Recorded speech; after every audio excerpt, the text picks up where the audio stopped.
मुझे भी नहीं लग रहा है एक्चुअली, मैं सही बताऊं तो मुझे भी दिख तो कुछ नहीं रहा है, बट ठीक है, अब जब तक हो सकता है, जब तक सीजेपी प्रोटेस्ट कर रही है तब तक हम शामिल हैं यहाँ पर, क्योंकि सरकार नहीं टेक रही है घुटने, नहीं दिलवा रहे हैं इस्तीफ़ा धर्मेंद्र प्रधान से। तो अभी फ़िलहाल तो मुझे भीड़ भी कम होती हुई दिख रही है यहाँ पर, और लोग भी काफ़ी कम हैं, गर्मी बहुत ज़्यादा बढ़ चुकी है। ये सब चीज़ें तो दिख ही रही हैं और इस चीज़ से छुटला नहीं सकते हम कि नहीं ऐसा कुछ नहीं है, भीड़ ज़्यादा है, बहुत कम है। नेहा, आप भी घर में रहिए, गर्मी पड़ रही है, घर में रहिए आप। हम जैसे घर में रहेंगे लोग तो फिर आवाज़ कौन उठाएगा अपनी, यहाँ पर कौन आएगा प्रोटेस्ट में? तो कोई, हमें तो गर्मी से डर नहीं लगता खैर, बट बहुत से लोग हैं। होगा डर आपको? सरकार से डर लग रहा होता तो यहाँ पर खड़ी होकर बोल ना रही होती मैं ऐसे आप लोगों के सामने। तो सरकार से तो खैर डर लगा ही नहीं, और सरकार को हमसे डर लगना चाहिए, हमें सरकार से क्यों डर लगेगा भाई? हमने सरकार को बनाया है। कैसे बदनाम हो रहा है आप ये बताइए? देश तो इससे बदनाम हो ही नहीं रहा। यहाँ पर जय भीम के नारे लग रहे हैं, जय हिंद के नारे लग रहे हैं, भारत क्या कहते हैं, हिंदुस्तान के नारे लगने इससे तो परेशानी है, जय श्री राम के नहीं लग रहे हैं। नहीं, जय श्री राम का नारा क्रांतिकारी नारा नहीं है ना, इसलिए वो लगेगा भी नहीं यहाँ पर, है ना। वो आस्था का नारा है, आप मंदिर में जाके लगाओ, अपने घरों में लगाओ। जय श्री राम का नारा जो भी लगाना है, हम नहीं कहते नहीं लगाओ भाई, पर ज़बरदस्ती किसी से मत लगवाओ। यहाँ पर जय भीम का नारा ही लगेगा, यहाँ पर हमारे जो भगत सिंह है उनका ही नारा लगेगा यहाँ पर। तो ये इस तरीके के नारे आप अपने घर में लगाओ, इस तरह के नारे। यहाँ पर अल्लाह अकबर का नारा लग रहा है क्या? नहीं लग रहा ना। आस्था का प्रतीक है, आप अपने घर पे लगाओ, अपनी मस्जिद में या कहीं पे भी लगाओ, उनकी आस्था है, आप अपने यहाँ लगाओ। ऐसे ही जय श्री राम का नारा भी ऐसे थोड़ी ना है कि थोप दोगे किसी पे भी जाकर कि नहीं तो को अल्लाह अकबर बोलना पड़ेगा। यहाँ पर तो मैंने नहीं देखा इस तरीके का। हाँ, एक लड़के को मैंने देखा, वो बोल रहा है खुलेआम जय श्री राम का नारा लगा रहा है कि सारे नारे लग रहे हैं। आप एक बात बताइए, उसी जगह एक बंदा खड़ा होकर अल्लाह अकबर का नारा लगाते, पता है उसका क्या हालत होगी? तो ये सब चीज़ें, ये नारे जो हैं ये आस्था के नारे हैं, इनको आप अपने जो एक आपका अपनी जगह है जहाँ पर आप अपने आप को फील करते हैं कि आपको ये नारा लगाना चाहिए, वहाँ पर लगाइए। वहाँ पर मना भी नहीं है, आपका कोई फेस्टिवल हो आप वहाँ पर लगाइए, या फिर आपका कोई मंदिर है या मस्जिद है वहाँ लगाइए, बट ऐसी जगहों पर ये वाले नारे नहीं चलते। तो कुछ लोग सवाल करने लग रहे हैं ना कि यहाँ पे राम भक्त नहीं है, देशभक्त नहीं है, ये लोग देश के विरोधी गतिविधि कर रहे हैं। राम भक्त जो नहीं है वो देशभक्त नहीं है क्या? हम नहीं है राम भक्त, हम देशभक्त नहीं है क्या? मतलब मुझे एक बात समझ नहीं आती, जो राम भक्त नहीं है वो देशभक्त नहीं है। यार अपनी अपनी आस्था है, आप किसी को भी मानो, आप किसी को मानने वाला थोड़ी ना यहाँ पर देशभक्त होगा। और वो भी ऐसा भी नहीं है तो हनुमान जी को अपने नीचे नचवा रहे हैं, अपने रैलियों में नचवा रहे हैं, ये तो इनकी हरकतें हैं। तो ये भगवान को भी अपना नहीं मानते। तो आप ये मत सोचिए कि यहाँ पर राम भक्तों से कोई मतलब नहीं है। इनको यहाँ पर ये जो लोग हैं वो इनको ये देशद्रोही समझते हैं कि देशद्रोही है, सारे देशभक्त नहीं है, टुकड़े टुकड़े गैंग है। क्योंकि पढ़े लिखे समझदार लोग हैं ना, इनके खिलाफ बोलने वाले, इनकी आंखों में आंखें डालकर बात करने वाले लोग हैं, उनसे ये डरते हैं तो इस तरीके की बातें बोलते हैं। तो ऐसा कुछ भी नहीं है, मुझे यहाँ पर ऐसा कुछ भी नहीं दिखता कि देशभक्त, असली देशभक्त जो है ये यही लोग हैं। असली जो देश के लिए काम करने वाले लोग हैं, जो प्रोटेस्ट में बैठे हैं, वो यही लोग हैं। तो कह रहे हैं ना कि यहाँ पर आप लोग को दहशतगर्द की बी टीम बता रहे हैं, तरह तरह की बातें। मैं एक ही बात का कितनी बार बताइए, एक बात का कितनी बार जवाब दूं? देखिए, दहशतगर्दी वो है जो ये फैला रहे हैं ना, ये बोल रहे हैं अपनी रैलियों में कि यहाँ पर हम अपने कार्यकर्ता भेजेंगे और इन लोगों का वो हिसाब करेंगे, इन लोगों का वो इलाज करेंगे अच्छी तरीके से। दहशतगर्दी ये है। यहाँ पर तो मैंने नहीं सुना एक को भी कि हाँ यहाँ पर बाहर जाकर हम मारेंगे, या फिर मोदी जी के लिए कोई गलत नारे लगा रहा हो, या फिर धर्मेंद्र प्रधान को नारे लगा रहा हो, गाली गलौज कर रहा हो। बहुत प्यार मोहब्बत से नारे लग रहे हैं। अब बट इनको जय भीम के नारे से प्रॉब्लम है तो आप क्या कर सकते हैं? विरोध कर रहे हैं। अरे मोदी का विरोध देश का विरोध थोड़ी है, कर सकते हैं हम, क्यों नहीं कर सकते भाई? प्रधानमंत्री को सीट पे बैठाने वाले हम हैं तो विरोध भी कर सकते हैं, क्यों नहीं कर सकते? वो नौकरी तो कर रहे हैं ना हमारी, तो नौकरी जो कर रहा है हमारी उसका विरोध कर सकते हैं। जब आप एक 14 में इसका मतलब मैंने कभी नहीं दिया, मैंने कभी नहीं दिया।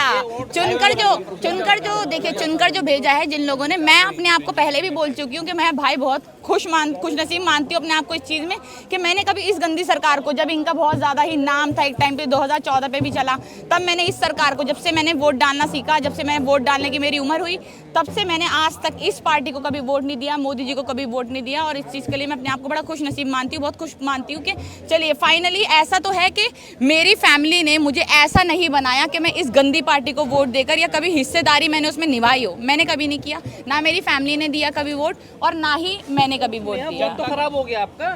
कैसे खराब हो गया? नहीं, जिसको वोट दिया था वही जीता है मेरे एरिया से, तो मेरा तो वोट सही जगह पड़ा है। समर्थन मिला ना, हैट्रिक लगाए। अरे जनता का नहीं है, ईवीएम का सपोर्ट है ये। जनता का कहाँ से सपोर्ट है? अगर वेस्ट बंगाल में ईवीएम जल गए यार, आप देखिए। और हाँ, बिल्कुल बिल्कुल सही बात है, बिल्कुल सही बात है। जैसे अगर आप बात करें तो जनता जो है ना, जनता को भी बांटा जाता है, ठीक है। हर जगह, आप सही बोला, हर जगह ईवीएम ही काम नहीं आती है, ठीक है। ईवीएम की धांधली हो सकती है, पर पूरी ईवीएम की धांधली ये भी नहीं है। लोगों को आपस में बांटा जाता है, लोगों को जैसे ही इलेक्शन आने वाले होते हैं, हिंदू मुसलमान कास्टिज्म इन सब में जहर घोला जाता है। फिर उसके बाद इस तरीके की चीज़ें कराई जाती है। कभी कोई दंगा हो जाएगा, कभी किसी तरीके का कोई मार पिटाई हो जाएगी, कोई दूसरे धर्म का बंदा यहाँ पर इनके धर्म के लोगों को आकर मार देगा, काट देगा। फिर उसके बाद उसी के ऊपर पूरा वोट डाला जाएगा और फिर ये बीजेपी जीत जाएगी। तो हाँ, होता है ऐसा। इसी प्रोटेस्ट के लिए शुरुआत के दिनों में कहा गया कि यहाँ पे उमर खालिद के लिए नारे लग रहे थे। अरे भाई, कोई उमर खालिद के लिए नारे नहीं लगे, खामा खा, ये बेफालतू की बात है। और ये मैंने एक भी वीडियो ऐसी नहीं देखी जहाँ पर उमर खालिद के लिए नारे लगे हो, और मैंने कोई भी ऐसी वीडियो, ऐसी कोई भी क्लिप नहीं देखी जो यहाँ पर इस तरीके की कोई नारेबाजी हुई हो या फिर इस तरह। और ये डॉक्टरेट का इस्तेमाल करके, डॉक्टरेट की भी इस्तेमाल करके एक भी वीडियो नहीं आई। आप कैसे बोल रहे हैं कि यहाँ पर उमर खालिद के नारे लगे? हाँ, अगर आप क्वेश्चंस पूछेंगे उमर खालिद के बारे में तो जवाब तो दिया जाएगा ना भाई, जवाब तो देंगे ना। और जब जवाब दे देते तो इनको बुरा लग जाता है, इनके दिल में ठेस पहुंच जाती है कि भैया उमर खालिद के बारे में कैसे बोल दिया। सामने वाला बंदा जब खड़ा होकर उमर खालिद के बारे में क्वेश्चन पूछेगा तो ये थोड़ी ना हम डर के भाग जाएंगे कि नहीं नहीं, वो तो डरने का काम मोदी जी का है, वो डरते हैं कैमरा से, हम लोग नहीं डरते ना। आप क्या जवाब दे रहे हैं? किस बारे में? वैसे लोग जो कह रहे हैं कि उमर खालिद को यहाँ पे नारे लग रहे हैं या फिर अरे भाई, फिर आप फिर मेरा विवाद कराएंगे उमर खालिद पे। उमर खालिद, देखिए पहली बात, ये प्रोटेस्ट नीट के लिए है। मैं जो पुरानी बात थी, मैं उसी बात पर अभी भी अड़ी हुई हूँ, ठीक है। मेरे को कोई डर नहीं है उस बात पे। मैंने पहले भी ये कहा कि ट्रायल शुरू होना चाहिए, मैं अभी भी कह रही हूँ ट्रायल शुरू होना चाहिए। अभी 2 दिन पहले उसकी डेट थी, उसमें भी जमानत उसकी वो कर दी गई कि नहीं हुई है, ठीक है। अगर आपको लगता है वो दोषी है, आप भाई उसके साथ जो करना चाहो आप करो, बट एटलीस्ट ट्रायल शुरू करो। मैंने ये बोला अपनी पहली वीडियो में, मैं अब भी बोल रही हूँ कि उमर खालिद के ऊपर ट्रायल शुरू होना चाहिए। और आप अगर उसको सजा दे रहे हो, अगर आपने उसको 5-6 साल से जेल में रखा हुआ है, तो जो इस देश के और जो गद्दार बैठे हुए हैं असली में, जो गांधी को गाली बक रहे हैं, जो नथुराम गोडसे को अपना बाप मान रहे हैं, वो तो आराम से घूम रहे हैं, उनको तो कोई देखने वाला है नहीं। जो बाबा साहेब को गाली बक रहे हैं, उनको तो देखने वाला कोई है नहीं। बाबा साहेब के नाम पर इतनी गंदी गालियां देते हैं, बात बोलते हैं, ये उनको तो देखने वाला कोई है नहीं। जिसने हमारा संविधान लिखा उसको लोग गाली बक रहे हैं। तो ये सब चीज़ें जो है ना, ये सब चीज़ें ये बहुत फालतू की बात है। और मेन बात ये है कि ये नीट का प्रोटेस्ट है ना। कोई असर पड़ेगा सरकार पे? कोई असर पड़ भी रहा है, 18 दिन गुजर गए। देखिए, बात ये है कि असर कुछ नहीं पड़ रहा है, ठीक है। कोशिश पूरी है असर पड़वाने की, पर असर जो है वो पड़ नहीं रहा है। बहुत दिन हो गए लगातार। अब तो हम देखिए सोनम जी को भी इतने ही दिन हो गए हैं यहाँ पर आए हुए, भूख हड़ताल करते हुए। बहुत सारे बच्चे जो हैं यहाँ पर बीमार पड़ चुके हैं, हॉस्पिटल में भी जा चुके हैं। कैंसर पेशेंट जो है वो भी बीमार पड़ चुके हैं, पर सरकार जो है 1 मिनट के लिए देखने के लिए तैयार नहीं है यहाँ के लोगों को। कहा था सरकार हिंदू मुस्लिम करती है, भाई हिंदू जो है वो परेशान है, मुसलमान उनको मार देंगे, बीजेपी बताती है, उनको बचा रही है बीजेपी हिंदू को। मैं वही तो मैं बोल रही हूँ ना, ये प्रोटेस्ट एक्चुअल में हिंदू मुसलमान का नहीं है। ये प्रोटेस्ट हिंदू मुसलमान करने के लिए है भी नहीं। मैंने अभी देखिए, मैंने इस प्रोटेस्ट की काफ़ी सारी चीज़ें देखी कि कुछ लोग हैं जो कोई जो नमाज़ पढ़ रहे हैं या फिर जो अपनी पूरा मतलब एक यूनिटी दिखाई गई है। मैं उन सभी लोगों से दरख्वास्त करना चाहूँगी, ये नीट का प्रोटेस्ट है ना, आपकी अपनी जो आस्था हो सकती है वो आप करिए, बट इन चीज़ों से थोड़ा दूर हट के करिए, है ना। अब मैं ये नहीं कहती कि नमाज़ पढ़ना या फिर पूजा करना कोई गलत है, बट ये चीज़ें उन सब चीज़ों के लिए नहीं है। इस चीज़ को हम हिंदू मुस्लिम सिख ईसाई का प्रोटेस्ट ना बनाकर नीट का प्रोटेस्ट रखें, शिक्षा के ऊपर रखें, तो वो ज़्यादा ही बेहतर होगा, है ना। तो मैं यही चाहती हूँ, अच्छी बात है अगर आप यूनिटी दिखा रहे हैं अपनी, बट ये जो जगह है जंतर मंतर की, ये नीट के प्रोटेस्ट के लिए स्टार्ट हुई थी, उसको नीट के प्रोटेस्ट पे ही रहने दीजिए। इस जगह को हिंदू मुसलमान का प्रोटेस्ट या फिर एक धार्मिक प्रोटेस्ट प्लीज़ ना बनाए। जो भी ये लोग कर रहे हैं, मैंने काफ़ी देखा है कि कोई हवा कर रहा है। ठीक है यार, अपनी आस्था है, आपका एक प्यार है, आप मोहब्बत है, बट ये वाले प्रोटेस्ट में ये प्यार मोहब्बत ठीक है, बट ये वाले प्रोटेस्ट में सब ना करें। और आपने बोला अगर कब तक ये चीज़ चलते रहेगी, जब तक धर्मेंद्र प्रधान इस्तीफा नहीं देते। मैंने पहले भी बोला, क्योंकि मैं सीजेपी में नहीं हूँ, उनकी पार्टी की मेंबर नहीं हूँ, मैं बस प्रोटेस्ट में शामिल होने आती हूँ। जो उनके कॉजेज़ हैं उनके साथ में खड़ी हूँ, इसलिए मैं यहाँ पर शामिल होती हूँ। अपनी तरफ से, एनजीओ की तरफ से जो भी मुझसे हो पाता है यहाँ पर बांटने वगैरह का या फिर अपनी आवाज़ उठाने का, वो काम मैं यहाँ पर कर रही हूँ आके। और जब तक ये प्रोटेस्ट चलेगा मैं आती रहूँगी। उसके अलावा मुझे नहीं पता ये प्रोटेस्ट कब तक चलेगा। कह रहे हैं कि आपसे ज़्यादा तो दिल्ली पुलिस के लोग हैं। नहीं, अब दिल्ली पुलिस के लोग हैं भैया, आप समझते क्या हैं, हमें इतने ही लोग लगा दिए इन्होंने। यहाँ पर भी ऐसे घेर रखा है जैसे पता नहीं क्या ही हो रहा है ये। और देखिए, मैं सही बता रही हूँ, लोग कम हो रहे हैं, है ना, लोग कम हो रहे हैं, ये रियलिटी है। और ये एक रियल नेचर है ना, क्योंकि इंसान को गर्मी भी लगती है, वो परेशान भी होता है। कोई कितनी हद तक यहाँ पर एक टाइम बैठ सकता है, बट फिर भी लोग अपनी तरफ से कोशिश कर रहे हैं। गर्मी में आते हैं, पसीने में आते हैं, बट रात को रोज रुक नहीं सकते। लड़कियाँ काफी कम हो रही हैं, वो ये कह रहे हैं लग गए हैं। हाँ, हर जगह कैमरास लगे हुए हैं, आप ये देखिए, हर जगह ये सब चीज़ें हो रही हैं। बट ये है कि प्रोटेस्ट जो है, जो लोग जो है थोड़ा सा कम होते हुए हमें दिख रहे हैं, बट ये ठीक है। हम जैसे लोग जब तक खड़े हैं, जब तक ये प्रोटेस्ट चलता रहेगा, और धर्मेंद्र प्रधान जब तक इस्तीफा नहीं देता, ये प्रोटेस्ट चलता रहेगा। वो ये कह रही थी कि हमने बीजेपी को वोट नहीं दिया कभी, तो क्या आपको नहीं लगता कि आप राष्ट्र निर्माण में छूट गई बीजेपी? मैं गद्दारों को वोट नहीं देती हूँ वैसे। थैंक गॉड मैंने कभी गद्दारों को वोट नहीं दिया, कभी मैंने देशद्रोही को वोट नहीं दिया, कभी मैंने टुकड़े टुकड़े करने वाले लोगों को वोट नहीं दिया। मैं सिर्फ उन लोगों में से नहीं, देखिए वोट नहीं, मैं तो नहीं कह रही कि वो गद्दार है ना। अगर फिर आप आगे आके बोलिए, मैं आपसे बात करती हूँ। नहीं, आप आगे आके बात करिए, मैं आपसे बात करो ना, आगे आके बात करिए। वो आपसे कह रहे हैं, हाँ, वो आपसे कह रहे हैं कि आइए फिर आप आगे आके बात करिए, आप आगे आके बात वो करिए। आपसे कह रहे हैं जो 100 करोड़ वोट दिए वो गद्दार हो गए।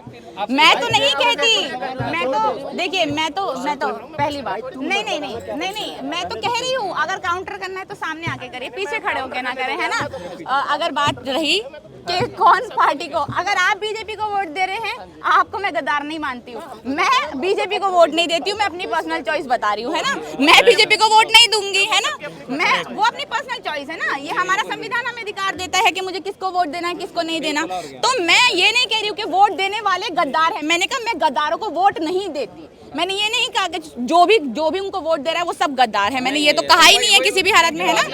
हाँ, देखो आपने हो सकता है वोट दिया और वो आपकी पर्सनल चॉइस है, मैं उस पर कोई सवाल नहीं उठा रही हूँ। नहीं, अंधभक्ति की बात नहीं है। देखिए कह रहे हैं कि आप लोग जंतर मंतर पर पिकनिक मनाने आते हैं, एंजॉय अरे करने आते हैं। यार, कोई पिकनिक वाली बात नहीं है, ऐसा कुछ भी नहीं है। यहाँ पर सब लोग अपनी मेहनत के लिए आ रहे हैं, और इतनी पसीने में कौन ही पिकनिक मना रहा है, इतनी गर्मी में कौन ही पिकनिक मना रहा है। हम एसी में बैठेंगे, आराम से अपने घर पर सोएंगे, है ना, इतनी रात को यहाँ पर नहीं रहेंगे। पिकनिक मनाने के लिए जगह नहीं है। अगर इस देश में नीट के स्टूडेंट्स के लिए, जिन बच्चों का मर्डर कर दिया गया हमारी सरकार द्वारा, उनके लिए आवाज उठाना, पिकनिक मनाना होता है, देशद्रोही कहलाना होता है, या फिर कोई भी टुकड़े टुकड़े गैंग कहलाना होता है, तो उन हर इंसान को खुश होना चाहिए जो इस प्रोटेस्ट में है, कि वो अपनी आवाज उठाने वालों में से है, तलवे चाटने वालों में से नहीं है। और मैं भी खुश हूँ कि मैं इस प्रोटेस्ट में हूँ, और जब तक ये प्रोटेस्ट चलेगा इसमें शामिल रहूंगी। इसी जंतर मंतर पर यहाँ 13 महीने किसानों का आंदोलन हुआ था, पर इस्तीफा फिर भी नहीं हो पाया था। मैं तो कह रही हूँ ना, इस्तीफे का चलन ही नहीं है। मैं तो शुरू से कह रही हूँ, मैंने तो बोला ही नहीं कि हम यहाँ पर आए हैं तो इस्तीफा मिल ही जाएगा, ठीक है। ये सरकार जो है बहुत ज़्यादा घमंडी सरकार है। इतनी ही चीज़ें हुई हैं, आप ये देखिए ना कि इतने ही रेप हुए हैं हमारे इस सरकार में, कितनी ही बच्चियों के साथ बलात्कार हुआ है। अभी कलकत्ता में देखिए 12 साल की बच्ची के साथ, उसके बाद 13 साल की बच्ची के साथ हमने देखा। अभी थोड़े दिन पहले 30 लोगों ने उसका गैंग रेप किया। कुछ होता है? नहीं होता कुछ भी, है ना। हमारे देश में ना बच्चियों को देखा जाता है, ना रोजगार के लिए देखा जाता है, ना शिक्षा के लिए, ना हॉस्पिटल्स के लिए, कुछ नहीं होता। सिर्फ और सिर्फ सारा का सारा टॉपिक एक ही चीज पर आकर आ जाता है, धर्म के ऊपर। तो ये धर्म के ऊपर जो भटकाने की कोशिश है, धर्म, देखिए धर्म को, ये जो धर्म की बात है, ये अपनी आस्था हो सकती है, ये सिर्फ और सिर्फ असली मुद्दों को भटकाने की कोशिश है। असली मुद्दों को जब भटकाना होता है तो बीच में धर्म लाया होता है। ये हमारे देश की बात है, इसमें सब मिलकर रहते हैं, और देश में जो प्रॉब्लम्स है उनके ऊपर बात होनी चाहिए। धर्म तो आप अपने घर पर भी बैठकर अपने आप को मान सकते हैं, पर हाँ, इसमें यहाँ पर ये नहीं है कि यहाँ पर ये हमें प्रॉब्लम है। मुझे तो मोदी से भी कोई प्रॉब्लम नहीं है ना, मुझे तो धर्मेंद्र प्रधान, बट अगर धर्मेंद्र प्रधान की वजह से नीट का पेपर लीक होगा और बच्चे सुसाइड करेंगे, हमें उससे प्रॉब्लम है। अगर मोदी जी की वजह से इस देश में बहुत ज़्यादा झगड़े होंगे, दंगे होंगे, ये सब प्रॉब्लम्स होंगी, तो हमें उसी चीज़ से दिक्कत है। हमें प्रॉब्लम है कि जो जो लोग हमारे देश के बच्चे हैं, जो क्या कहते हैं, जिनको रोजगार नहीं मिल रहा, जो बेरोजगार हैं, हमें उससे दिक्कत है। शिक्षा नहीं है, हमारे स्कूल्स नहीं है, हम कॉलेजेस नहीं है, हमारे हॉस्पिटल्स नहीं है, लड़कियों की सुरक्षा नहीं है, हमारे यहाँ पेड़ पौधे काट कर ज़मीनें बेची जा रही हैं, पेट्रोल महंगा है, CNG LPG सब महंगा है। हमें उस चीज़ से प्रॉब्लम है, हमें किसी व्यक्ति विशेष से प्रॉब्लम नहीं है। मैं यहाँ पर मोदी के विरोध में नहीं आती हूँ कभी भी, मैं आती हूँ उनकी गलत नीतियों के खिलाफ, उनकी गलत नीतियों के खिलाफ बोलने। जो भी मुझे नहीं, आदमी बढ़िया हो वो अपने घर के होंगे, मुझे नहीं मालूम, और मैं अच्छी हूँ या नहीं अच्छी हूँ, देखिए वो मेरे घर तक अच्छा है, वो मेरे दोस्तों तक बेहतर है। अच्छी बात है। अब ठीक है, अब ठीक है। इसी जंतर मंतर पर आपने पहलवानों का प्रोटेस्ट देखा होगा। मैं आई भी हूँ। उनके सरकार ने उनके साथ क्या रवैया आई किया, भी हूँ। क्या अब वो ये सब देखिए देखते ना हुए कि डर जब नहीं लगता अब ये आपको? देखिए कि जब लड़कियों के साथ उस प्रोटेस्ट में जो हमारे देश का नाम रोशन कर रही हैं बाहर के देशों में जाकर, है ना, उनके साथ एक इनका ही मंत्री इतना मोलेस्ट करता है उसको, उसके बावजूद भी उनका इस्तीफा, इसी के बाहर ऑफिस है, मतलब बाहर निकलेंगे सामने ही उसका ऑफिस है। तो ये तो हमारे देश की हालत है कि जहाँ पर हम प्रोटेस्ट कर रहे हैं उसी के बाहर उसका ऑफिस है, जो एक लड़कियों को और इतने नामी लड़कियों को मोलेस्ट कर रहा है। तो सोचिए आम लड़कियों की क्या हालत होगी हमारे देश में, जो गाँव में देहात में बच्चियाँ रहती हैं, उनके साथ तो बोलने वाला भी, उनके लिए तो बोलने वाला भी कोई नहीं है। हमें उस चीज से प्रॉब्लम है। डर नहीं लगता है? आपने देखा होगा पहलवानों के साथ क्या रवैया अख्तियार किया गया? मुझे डर नहीं लगता, और मुझे डर लगता होता तो मैं यहाँ पर ना आती, ठीक है। मैं क्यों जाऊंगी जेल यार, है ना, मैं क्यों जाऊँ, और मैं बिल्कुल जाने के लिए तैयार नहीं हूँ, बट इस देश के लिए मुझे जेल भी जाना पड़े तो मैं तैयार हूँ, बिल्कुल तैयार हूँ मैं। मेरे को कभी, हाँ, बट अगर आप बोलेंगे कि मैं जेल, मैंने ऐसी कोई काम नहीं करे, ऐसी कोई बात नहीं करी, बट अगर इस सरकार की गलत नीतियों के खिलाफ इस देश के नीट के स्टूडेंट्स के लिए या बच्चियों के लिए या फिर रोजगार के लिए, स्कूल के लिए, हॉस्पिटल्स के लिए खड़ा होना, आपको जेल भेजना है तो आप खुशी खुशी मुझे जेल भेजें, मैं तैयार हूँ जाने के लिए। चड्ढा उन पत्रकारों से मुलाकात कर रहे हैं जो पत्रकार यहाँ पहले दिन माहौल अरे खराब करने राघव आए थे। चड्ढा ये वो बिकाऊ है, और बिकाऊ की यहाँ पर बात करना बेहतर नहीं है ना। हम यहाँ पर किसी बिकाऊ की बात थोड़ी ना करने आए पार्टी में हैं। चले गए हैं। अरे वो राष्ट्रवादी पार्टी उनके लिए होगी, वो वॉशिंग मशीन है एक्चुअली, है ना, क्योंकि और उन बेचारों की मजबूरी है, आप ये समझिएगा, है ना। अगर वो ये नहीं करता, अगर राघव चड्ढा ऐसा नहीं करता, राघव चड्ढा अगर वो बिकता नहीं पैसों में, तो उसके ऊपर ईडी की रेड पड़ती, है ना, फिर उसके बाद वो जेल में जाता, कितने ही केस उसके ऊपर लगे होते। तो उसने बेहतर समझा 500-600 करोड़ मिल रहे हैं, मेरे को जाकर आराम से पार्टी में भी बैठूंगा, आराम से ऐश की खाऊंगा। तो ये ऐसी ही काम करती है। आपको डर नहीं लगता? नहीं, मुझे नहीं लगता, मेरे को ऑनेस्टली नहीं लगता, मैं डरती नहीं हूँ। अगर मेरे को डर लगता तो मैं यहाँ पर नहीं आती, और मैं राघव चड्ढा में बिकाऊ नहीं हूँ एक्चुअली। तो यही बोल रही थी, हाँ जी, स्वानी घोष भी यही बोल रही थी। नहीं, मैं तो कह रही हूँ, अगर इस देश के लिए लड़ने वाले जो लोग हैं, इस देश की अच्छी चीजों के लिए लड़ने वाले लोगों को आप जेल भेज देते हैं, तो भाई खुशी खुशी आप जेल जाइए। और ऐसे लोग, ऐसे देश के युवा निकलने चाहिए, बहुत से लोग जो देश के लिए आवाज उठाए। और हम जेल से जाने से डर गए या फिर हम इनकी चीजों से डर गए तो आवाज ही कौन उठाएगा? फिर तो सभी चुप हो जाएंगे। तो मुझे कोई डर नहीं लगता। हाँ, हम वीर सावरकर नहीं है। एक्चुअल में हम वीर सावरकर नहीं है जो घुटने टेक दे, हम जो, हाँ, नहीं, वो वीर तो खैर है नहीं, मैंने गलत बोल दिया, सॉरी। माफी। मैंने वीर गलत बोल दिया। वो हम सावरकर नहीं है, हम घुटने टेकने वालों में से नहीं है, हम देश के गद्दार नहीं है एक्चुअली। हम एक्चुअल में देशभक्त है और देश के लिए लड़ रहे हैं और उसी के लिए यहाँ पर आए हैं। Thank you.